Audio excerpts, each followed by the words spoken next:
Nahitaji kama 3 na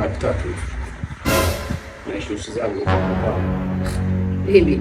It's swala dogo sana, hiyo swala dogo mpenzi wangu. I got you. I got you. Yani say no more. God have mercy. My card. Use it.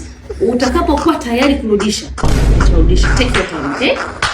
Okay. I got you. I love you.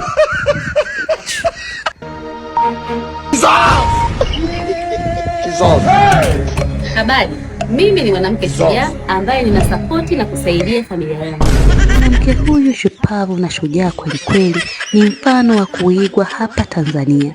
Ni mwanamke ameelezea dhahiri alivyopambana kwa ajili ya familia yake pale mume wake aliposhindwa kabisa kusaidia familia. Na yeye hakuchoka, alienda mbali kabisa na kutuonyesha jinsi tabasamu la mume wake lilivyokuwa usoni. Sura ya mume wangu ilikuwa imekosa tabasamu kwa muda mrefu, lakini leo mume wangu ana furaha kwa sababu mimi mke wake nimeamua kumsaidia kwa kumpatia kadi ambayo inaenda kumwokoa na kumpa tabasamu. Wanawake ninawapa wito kwamba tusaidie waume zetu, tuwasikilize wakati wanaohitaji, kwa sababu hawa pia ni viumbe na binadamu ambao kuna muda wanahitaji msaada wetu.